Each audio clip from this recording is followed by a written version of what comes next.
훅뉴스 어떤 뉴스의 이면을 좀 파고 들어가 볼까요? 오늘 주제 준비된 방송 뉴스 듣고 말씀드리겠습니다. 첫 소식입니다. 독일의 마이바흐사가 마이바흐 코리아와 계약을 맺고 한국 론칭을 시작합니다. 마이바흐사와 총판 독점 계약을 맺은 마이바흐 코리아는 앞으로 송도 국제도시에 1조 원 이상을 투자할 계획입니다. 그러니까 독일 회사하고 한국 회사가 손을 잡고 송도 신도시에다가 1조 원을 투자한다. 네. 이런 뉴스가 있었어요. 그렇습니다. 마이바흐라는 독일 회사. 마이바흐 하면 이건희 삼성 회장이 가장 좋아한다는 자동차 브랜드죠. 네, 벤츠의 최고급 브랜드인데 예. 보통 한 대에 2, 3억 원 정도 합니다. 이 럭셔리 브랜드 마이바흐 이름을 단 초고층 빌딩이 인천 송도에 건설된다.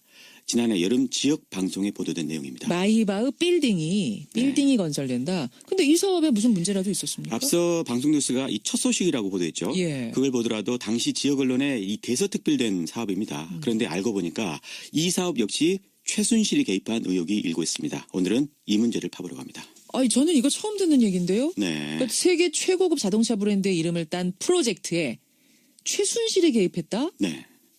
이게 무슨 얘기일지 궁금해집니다. 이게 도대체 어떤 사업인지부터 좀 들어가 보죠. 이 사업의 명칭은요. 마이바흐 비즈니스타운 프로젝트라고 되어 있습니다. 마이바흐 비즈니스타운 프로젝트. 네, 송도 신도시내 709 부지에 이 40층짜리 빌딩을 짓고 그 안에다가 호텔이라든가 쇼핑몰 또 자동차 박물관을 들이는 사업인데 예. 더 눈에 띄는 건 여기에다가 K-팝 스튜디오 또 한류 문화 공간 등도 조성한다는 부분입니다. K-팝 스튜디오, 한류 문화 공간 이런 네. 거라면은 최순실의 단골 사업 아이템이잖아요. 그렇죠. 벌써부터 최순실의 최치가 좀 느껴질 그러네요. 텐데요. 이야기는 뒤에 자세히 다루고요. 이 프로젝트를 추진한 곳 독일의 마이바흐 아이콘스 오브 럭셔리라는 회사 이름입니다. 예. 이곳과 그다음에 MBK라는 한국 회사인데요. 계약은 지난해 7월에 체결이 됐습니다. 마이바흐 회사의 대표 당시에 방송 인터뷰 한번 들어보시죠. 그렇죠. 이번 계약에 우리의 미래가 달려 있습니다. 한국은 아시아의 관문이기 때문에 큰 기대를 걸고 있습니다. 근데 회사 이름이 마이바흐가 아니고 마이바흐 아이콘스 오브 럭셔리? 예, 좀 있죠. 다른 건가요? 네, 이 회사는 자동차를 만드는 회사는 아니고요. 일단 예. 마이바흐 브랜드를 단 다른 제품을 만드는 회사입니다.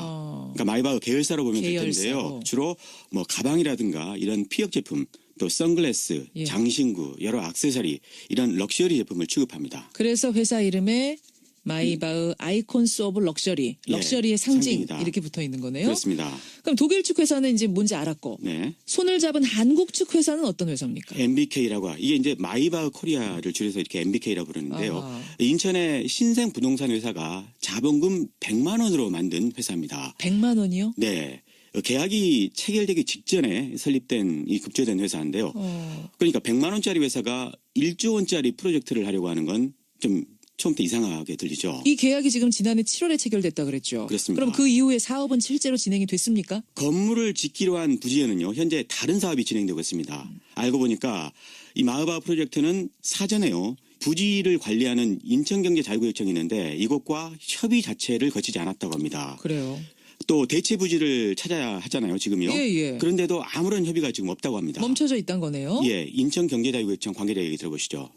이 보도 내용 중에 있었던 뭐 대상 부지나 이런 것들이 저희가 뭐 다른 사업이 추진되고 있는 부지였고 결론적으로 저희하고 뭐 협의된 바가 전혀 없는 그런 내용으로 해서 언론에 이런 내용들을 뿌렸더라고요. 그래서 그 이후로는 뭐 전혀 진행되거나 이런 사항이 없는 걸로 알고 있습니다. 아니, 참 계약서까지 체결하고 언론에다가 대대적으로 보도까지 나갔고 어마어마하게 큰 규모의 프로젝트인데 네.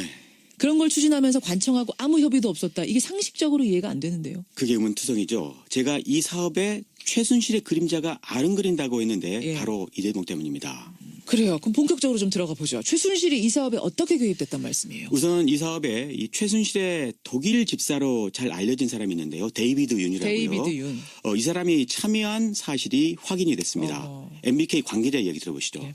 데이비드도 지금 뭐 사실상 저희랑 연락이 안 되고 해갖고 지금 저희도 계속 연락을 좀 취하고 있는 상황이고 그렇습니다.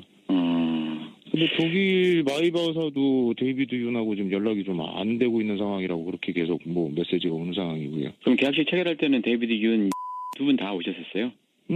그때 다 왔죠. 예.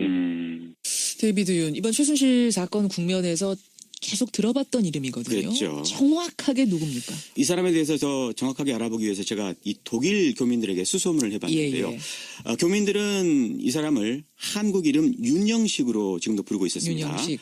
윤 씨는 이 파독광부 2세의 아들로요. 독일 국적 사업가인데 최순실과 독일에서 오래전부터 이 동업을 해왔다고 합니다. 예. 한 교포 이야기 들어보시죠. 그 영식이도 순실이라고 해서 명품 여기서 많이 갖고 들어가기도 하고 여기서 명품 가게도 냈다가 다시 또 치우고 막 그랬었어요. 한 18년 전부터. 명품은 뭘 말해요? 뭐 많잖아요. 한국 사람들이 선호하는 명품 많잖아요. 그러니까 오래전부터 명품 관련된 동업을 해왔다는 거군요. 그렇습니다. 이번 마이바흐 회사도 결국은 명품을 만드는 회사니까요. 그렇죠. 연속성이 있는 것 같죠. 그러네요. 이렇게 오랜 동업 관계에서 비롯된 신분 관계 때문인지요. 이 데이비드 윤은 최근에는요. 이 청와대까지 자주 드나들었다고 합니다. 청와대에도? 네. 이 부분도 들어보시죠. 청와대에 들어가고 나오고 할 수 있는 그런 것도 있다고 그러고 청와대 근무한다는 소리도 막 했었고 그러니까 저는 그것이 어디까지가 진실인 거 하고 혼자 생각도 해봤어요. 지금 말씀하시는 이분은 데이비드 윤하고 가까운 사람인가요? 아주 가까운 사람입니다. 그러니까 최순실 게이트가 터지기 전까지도 물론 자주로 만났고요. 예. 하지만 작년 연말 이후에 윤 씨가 종적을 감춘 이후로부터는 연락이 지금 안 되고 있다고 합니다. 그래요. 사실 7, 8년 전부터 동업을 해왔다지만요. 관계는 더 오래됐습니다. 얼마나요? 이 사람의 아버지가 아까 그러니까 파독광부라고 제가 파독광부. 말씀드렸었죠. 이름이 윤남수 씨인데요. 예. 윤 씨는 제독 한인회장을 지낸 분입니다. 이 사람이 바로 최순실과 30년 지기라고 합니다. 아까 데이비드 윤의 아버지 때부터 최순실과의 긴 인연이 있는 거군요. 그렇습니다. 이번에는 다른 독일 교포 이야기 들어보죠. 예. 윤남수 씨하고 최순실 씨는 얼마나 가까워요? 옛날부터 30년 전부터 서로가 알고 지낸 그 관계.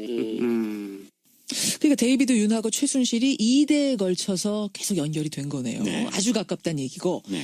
근데 이 두 사람이 그러면 마이바흐하고는 어떻게 연결이 된 건가? 네, 그걸 알아보기 위해서 제가 마이바흐 쪽에요. 질문지를 이메일로 보내봤습니다. 예. 하지만 아쉽게도요. 아무 회신도 받지 못했습니다. 답이 안 왔군요. 네, 다만 두 사람과 이 마이바흐가 승마로 연결됐을 거라는 추론은 가능할 것 같습니다. 거기서 또 승마가 나옵니까? 네, 마이바흐 회사가요. 취급하는 품목 가운데 최고급 마장 마술 용품이 있습니다. 어허. 가령 이 회사가 만든 굴레요. 이 굴레라면은 말 머리에 씌우는 장비거든요. 그거요, 예. 네, 이 한 개에 240만 원이었고요. 예. 또 안장 보관함도 458만 원이나 됐습니다. 명품이네요, 그야말로. 네, 독일에서 승마하던 정유라 때문에 자연스럽게 마이바흐 쪽과 거래했을 개연성이 있어 보이는 대목이죠. 또 공교롭게도 최순실이 서울에서 타고 다녔던 자동차도 마이바흐입니다. 근데 최순실이 마이바흐를 타고 다녔다고 해서 그것만 가지고 송도의 마이바흐 프로젝트에 최순실이 개입했다 이렇게 연결시키는 건 무리인 것 같고요. 예, 여기서부터가 좀 중요한 대목인데요. 아까 인천자유경제청에서 이 프로젝트 자체를 모른다고 했잖아요. 모른다고 했죠. 사실 이 1조 원짜리 사업이 해당 관청의 허가라든가 승인 또 부지 제공 등과 관련한 협의나 협조 없이 언론에 공개부터 된 게 이 불가능한 일이죠. 그렇죠. 더욱이 이 당시 해당 부지에 다른 사업이 추진되는 상황이라 더더욱 그렇습니다. 예. 따라서 누군가 뒤를 봐줬기 때문에 계약까지 체결된 거 아니냐 이런 추론이 가능하겠죠. 실제로요.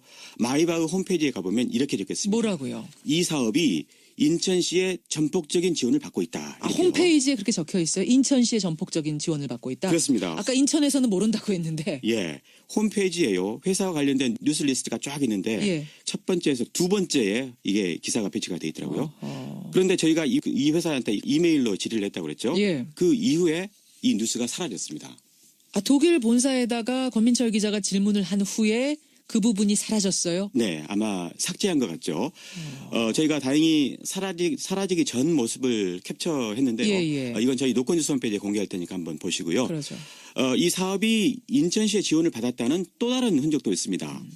작년 계약 체결 당시에 한국 측 회사 MBK라고 했죠. 예. 이 회사 대표 김모 씨가 지역 케이블 방송과 한 인터뷰를 저희가 어렵게 찾아냈습니다. 이 부분도 한번 들어보시죠. 그렇죠.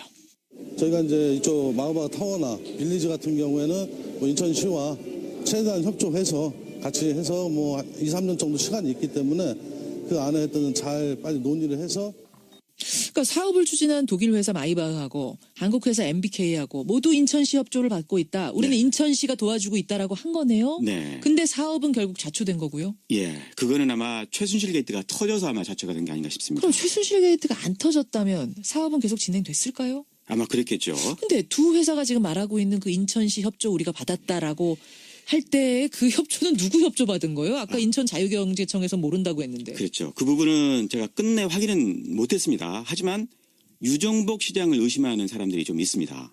왜요? 왜 유정복 시장입니까? 유 시장은요, 이 박근혜 대통령 비서실장 출신이죠. 그렇죠. 안종범 전 수석과도 가깝습니다. 예. 그래서 최순실 게이트 때도 몇 차례 이 유정복 시장의 이름이 오르내렸거든요. K스포츠 재단 사업하고 부영건설 사업하고 차움병원 사업 뭐 이런데 뭐 직간접적으로 연루돼 있는 거 아니냐 그렇습니다. 이런 거요. 예, 최순실 주변인도요. 이 최순실 씨 지시를 받고 유 시장을 만난 적이 있다 이렇게 증언을 했습니다. 한번 들어보시죠. 어대 거점 이런 거 뭐 그 체육시설 알아보라고 했을 때도 인천에 뭐 얘기해놨으니까 가면 된다라고 해가지고 그 뭐 윤정부 시장한테 가서 얘기도 하고 그랬던 것도 있고요. 그러니까 최순실 씨와 유정복 시장 간에 어떤 커넥션이 있었다 이런 의혹이군요. 그래서 이 마이바흐 사업이 실무자를 건너뛰고 고공에서 진행된 게 아니냐 이런 대목이 이제 있는 거죠. 인천시 해명 혹시 들어보셨어요? 인천시 입장은 마이바흐 프로젝트에 유 시장이 절대 관여하지 않았다 이렇게 해명을 했습니다.